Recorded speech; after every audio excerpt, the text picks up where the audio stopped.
Welcome to San Joaquin Spotlight, a public affairs program featuring conversations about life in the central San Joaquin Valley. This program is brought to you in partnership between KFSR 90.7 FM and CMAC Fresno. I'm your host, Sevag Tateosian. Today, we're going to be talking about art with Valerie Greene, a local artist. Welcome to the program. Thanks for having me here. Tell us about yourself. Well, I'm an artist here locally. I've been painting for about 10 years. I was born in Montreal, Canada, and moved to Massachusetts and then Missouri and made my way out to California and stayed in Fresno. That's incredible. So you've done a lot of traveling in your life. Now, when you travel or throughout the time when you're traveling, are you paying attention to art in the different cities? Well, yes, now I am. Now that I've been painting for 10 plus years all the time, I do look at art everywhere I go. What makes an artist? What makes an artist? I mean, if I like to paint, or if I like to draw, or if I like to write, am I an artist in your opinion? Sure, of course. And you have now opened a new studio. Talk about the studio. Ever since getting into the art scene and jumping around to the different art hops and meeting artists, I've wanted to own my own gallery. And I had a studio at my condo, and I started painting so much. I had no place to put my art, and I wanted to give lessons. So I opened up the brush and easel gallery, and now I have a big work room where I can hold classes and a gallery space for art hop and to show my art. And in the front room, I have my art shop where I represent 20 local artists.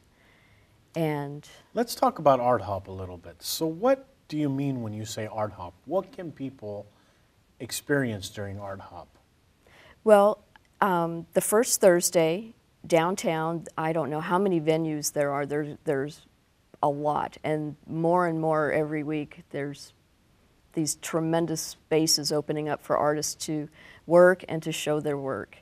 And there are 20, 25, 30 places.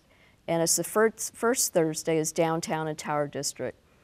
And then on the third Thursday is the Metro, they call it, and it's around Shaw Avenue and different areas. When you were looking for your studio, what were you looking for? Just a particular place where I could go in every day and just have the space that I need. And I was looking to go downtown, but I decided not to because I live on northwest area, and I thought, I want to be up here. And I found a space, and it was perfect. Are you finding that here in Fresno, people respect art? People respect art. I think they respect the art, the artist, but it's pretty hard. You got to love a piece to be able to spend money on it. But I know there's a lot of respect out there. I mean, and people who spend money on art, is it true when someone says they spent $1,000 on a painting or $10,000 on a painting? What do you mean? Is that true? I mean, are there paintings that cost a lot of money? Oh, yes, definitely, definitely. In your opinion, what makes good art? Well, good art is going to depend on who likes it. I mean, somebody will say this is great art, and it also, the amount of work that they put into it, the technique and things like that. So let's look at one of the art pieces that you have, and the one that we want to show on the screen is this piece. This is done by a local jeweler, Ron Covert. I have, like I said, 20 artists that I represent in there, and he has several jewelry pieces. He's one of the well-known wire wrappers and jewelers, wire wrap jewels. So that is a wire underneath there, or? Well, the wrapping around the stone is gold-filled wire and that, and he does it in silver also. And so like a piece that we just saw there, when someone comes to your studio, they'll be able to see that piece? Oh, absolutely, and plenty more of it. Talk about the next piece that we're going to show on the screen right now. That is a piece I did. This is called Cloud Happenings. One day I went outside my condo and looked up, and there was this wonderful, glorious sunset with these clouds were just magnificent, and I took a picture and I went back in and painted it. So you got motivated on that day from what you saw in the environment. Is that typical? I mean, are there times where you might be driving down the street? Or oh, you I see do that all the time. something and you say, you know what, I'm going to make that an art get the piece. phone out and click and take a picture of it. Yes, I've got night scenes where the lights are reflecting off the wet streets and the street lights and everything. Just anything can. Do you have a style? I mean, is there, if we were to define the type of art you do, is there a style or does it depend? It depends because I can do a lot of different things, but my favorite style is more of an expressionistic, abstract type thing. And let's show the next piece that you've done here. And what are we looking at? Oh, this is inside my gallery, and these are pieces that I have done. You yourself have done these pieces. And there's a cup. The vase is a wire wrap vase by a local artist, and the rest of the pieces are mine. You use a lot of color in your art. Why do you do that? I like color. There's too much doom and gloom out there to paint dark paintings all the time, but I do love color. Can you determine the mood you're in by the art you're drawing? Is that, I mean, sometimes... Oh, definitely, yes, you can. And so talk about that a little bit. Let's say you're sad or you're not feeling well. How does that come across in your paintings? Well, it can come across as a sad painting, deeper colors, edgier lines. It depends on what the emotion is. You've brought a poem today. Well, it's a quote, and it kind of quote. goes with what you're saying, and it's from Robert Henry from a book he wrote. Art cannot be separated from life. It is the expression of the greatest need of which life is capable, and we value art not because of the skilled product, because of its relevation of its life's experience. Paint what you feel, paint what you see, paint what is real to you. And that's from Robert Henry. And so that's exactly what we're talking about Right. here. I mean, you know, when you're happy, you're painting what you're feeling. And are all artists like that? I mean, is that something we can say for all artists? Most artists, I believe, have an emotional being in there that they express themselves on their canvas or piece of paper or whatever. I want to talk about a piece of art that you've done and you've started. And has it gone a different direction? I mean, are there times where you think that it's going to be a cloud that's blue in the sky and then it turns out to be something else? Oh, I do that all the time. Talk about one particular. Well, or a I have couple of this one stories. piece that's in the gallery. It actually has 3 paintings behind it.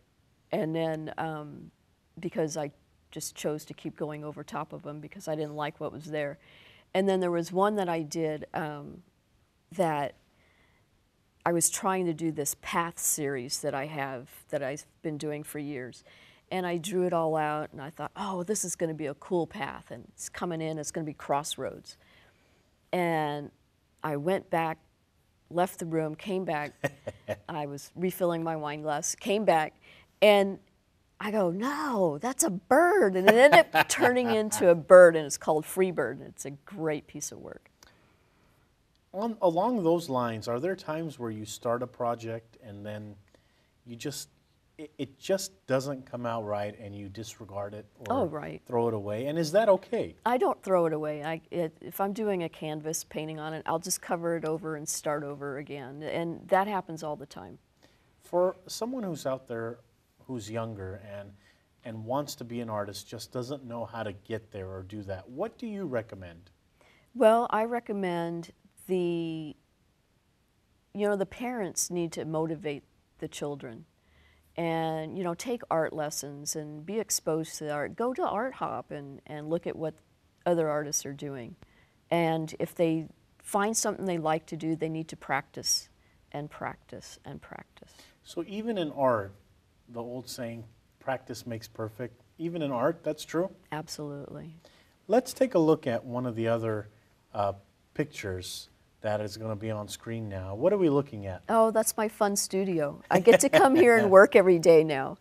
And that's kind of the one bird up there. That's kind of like what the path ended up, and that's one of the birds. And what you're referring to is the second picture there, the kind of greenish Yes, yes, picture. yes. But this is my studio where I work and paint every day and hold classes. I hold art classes too. Again, what we're seeing is a lot of color in your work. I mean, what we're seeing is just bright colors and stuff like that. I mean, talk about how you come up with these colors. Is it, you know, just what you see or what you feel? It's more what I feel, because I can take an ordinary landscape and turn it into something colorful and crazy and different. I want to take you back to the studio. You just opened the studio. The first day, not even the first day, the first time you opened the door and you walked in, what are you feeling? Yes, It it's happened. mine, it's mine. Yes, finally, yeah, dream come true. How can we support you? I mean, how can the community support someone like you who's now made this investment into this art studio? By coming by, making it a habit. If you need a gift for someone or you want to add to your art collection, come on by and take a look. I have all kinds of different things there, and different jewelry and different pieces and art, whatever. And it's great just to get out, come to the art hops. I have an art hop coming up February 20th, and Cynthia Manuzak will be there, and it'll be a special, special art hop. And talk about someone who conveys her emotion in art. Cynthia, for our audience members who don't know her, she really has a great talent for conveying how she's feeling, and you know, she's done some incredible stuff, so it sounds like you know her real well. Yeah, and the name of the show is Inside Outside. It's her feelings from the inside coming out. You know, do people feel better? I mean, I know it's a general statement, but maybe you can tell us about yourself. And, you know, say you're having a down day or you're not feeling well, and you put that out on paper. Do you feel better after that?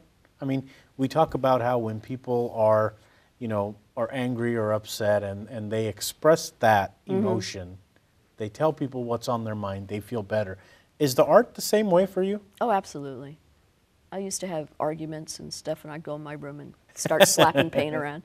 No, it helps. And you've brought some interesting things today. So show us something that you've brought today with you. Well, I wanted to show, first of all, I have a couple of pieces from from the artist that I represent. This is a Nigel Robertson. He does plein air paints. He does the whole, he makes the frames. And that looks like a very interesting and creative frame. Oh, he makes them himself. This is like a total little treasure by Nigel. It's just awesome pieces. And I have, this is a piece by Louis Vuitton. It's kind of wild and crazy. There is a lot going on in this There is. artwork.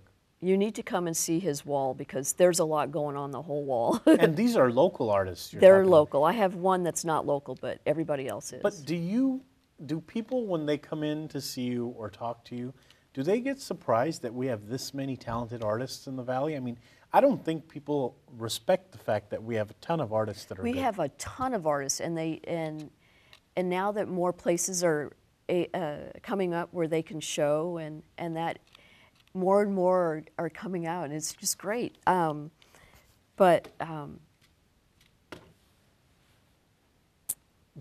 one thing that we were talking about off air that I found fascinating is the artwork with wax. Can you show us the piece of art that you have that's with wax? Because that one, I mean, this, I was going to ask you when I first saw this, what kind of paint is this? Because it looks rather thick. Well, it's actually an encaustic. It's done with beeswax, and it's it's actually quite an awesome medium to use. The picture that shows my studio, it has, if they can bring that up again, it shows my palette with the wax. Back here in the back, under the bird picture, there's the palette with the cans of yes, brushes all sitting out there. That's all cans of wax that are, it's beeswax with a Damar resin in it that stabilizes it, but you paint with it. I can do abstracts and everything, but it's amazing. Is this harder, I mean, to do than like painting with a paintbrush or drawing? I think if you're a skilled artist, you're able to do any medium, and then you pick your favorite. Right now, encaustic is my favorite. And so the painting with the wax, is that common, that's happening all over the nation or world, or is this something that you've kind of just picked up on? No, it's popular. It's popular, not necessarily in Fresno, but the encaustic has been around for over 2,000 years. Oh, wow. They used to paint on a wood panel the portrait of whoever was wrapped in, who had passed away and was wrapped in the tomb and that, and they would paint it in wax. And it's very archival.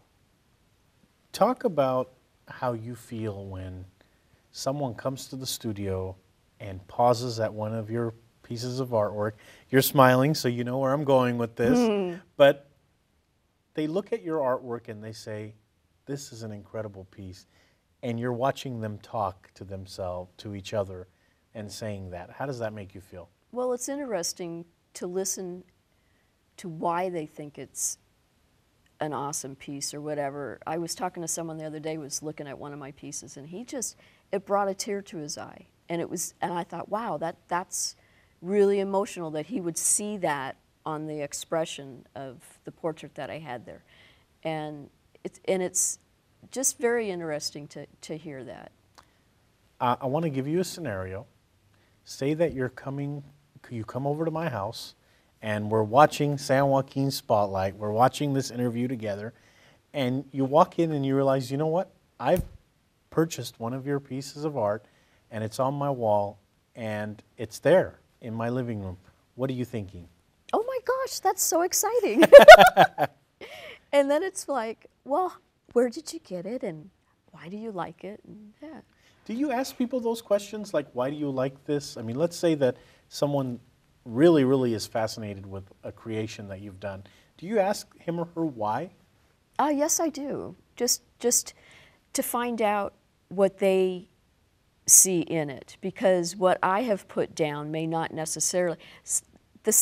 Different people see different things in the same piece of work. And so. You're going exactly where I was going to go with this next question.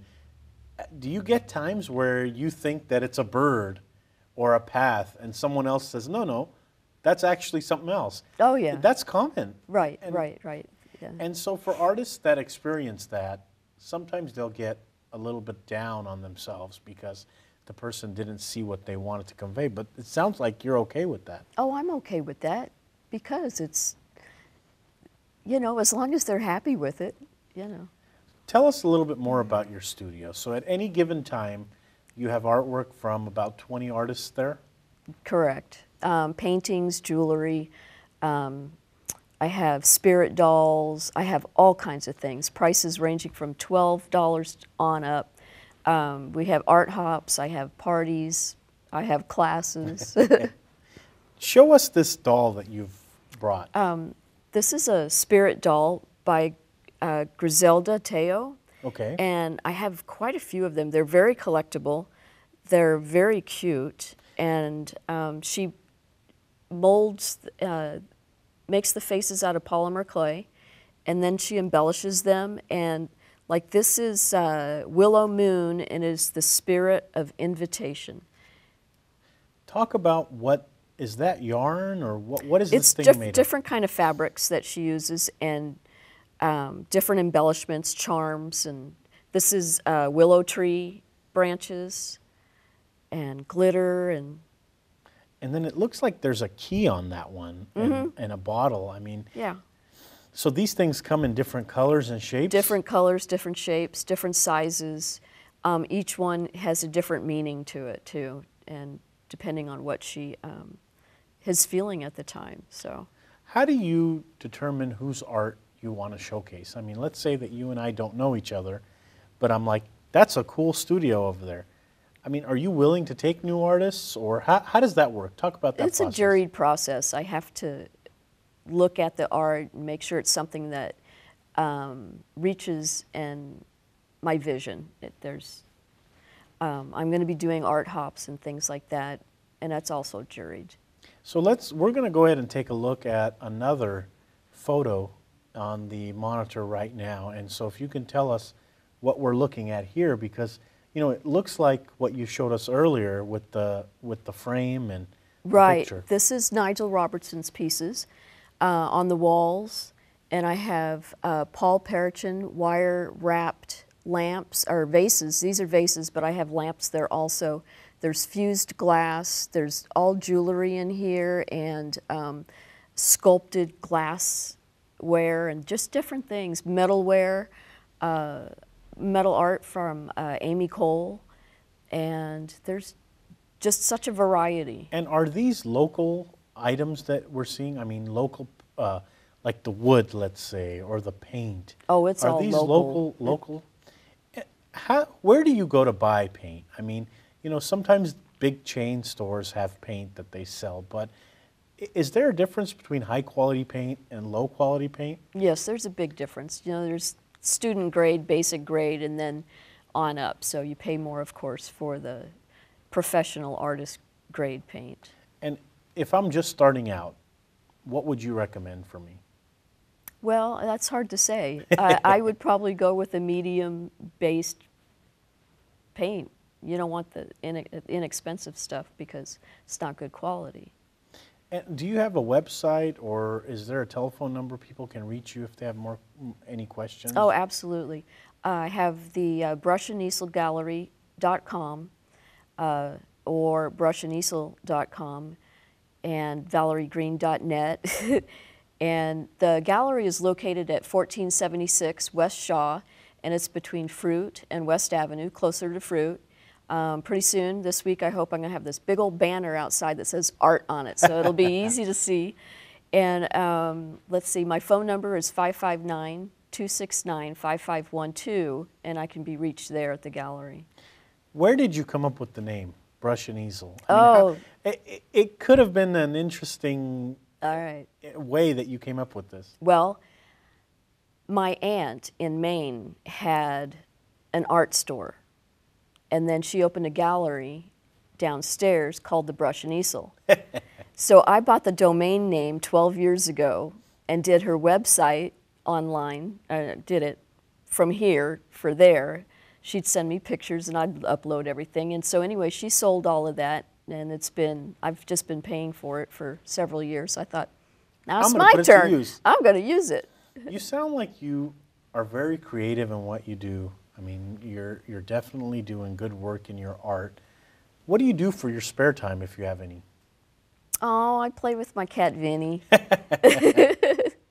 And speaking of your cat, Vinny, I noticed, and we don't have the picture, but I noticed that he or she is even in the studio at times. Oh, yes, he's there all the time. Have you ever done any artwork of Vinny?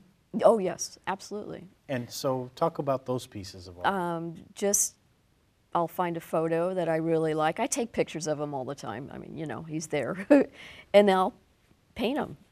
I started out doing pet portraits when I started painting. And painting dogs and cats, and I've graduated to... You mentioned that you have classes in your studio. So talk about what kind of classes these are and your vision. I mean, do you see that in the future we're gonna have more classes there?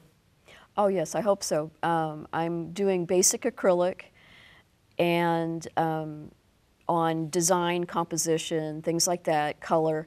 Also doing lessons on the encaustic painting, and doing probably 6 classes a week and trying to fill those up. So, but I'm just getting started on it, so it's coming along. You've really turned the studio into, it sounds like, its own community, with classes, with parties, with art hops, with a lot of artists. I mean, what are people telling you? Well, those that come in really enjoy it, and they love the variety, and they want to take classes, and they'll be back. So, What's your goal? Looking 10 years from now, what is your goal? 10 years from now, Yeah. I'm still going to be there, painting and having a good time. And then if you have every guest on San Joaquin Spotlight gets a magic wand. So with this magic wand, what are some of the things that you wish for? Oh, that's a tough question. It is, and that's why I ask it, because a lot of guests have trouble with that one. Yeah, I don't know. I just hope that more people get involved with art, whether they're taking classes or buying it or looking at it. We are running out of time, so if you have a few seconds to answer this question. I'm going to play instigator here, as I always do. Who cares about art and these pieces of artwork? Everybody does. Everybody does. And why should we care about art? Well, because it's a part of somebody else. Somebody created something, and it's their passion. They love it, and you need to respect it. And if you love it, buy it. Valerie, we're out of time this week on the program, but I just want to thank you for coming on the program. Cynthia, who arranged this interview, has said some wonderful things about you, and so I know that you're going to have an art hop with her paintings. When is that? That is February 20th. That's the third Thursday of the month. Thank you so much for coming on the program. Thank you. That's all for this edition of San Joaquin Spotlight. Our guest this week has been Valerie Greene. She's a local artist, and she has an art studio that you should all go out and check out.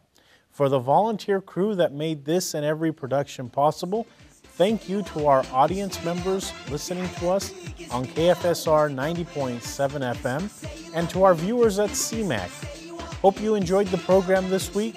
Tune in next week for a new edition.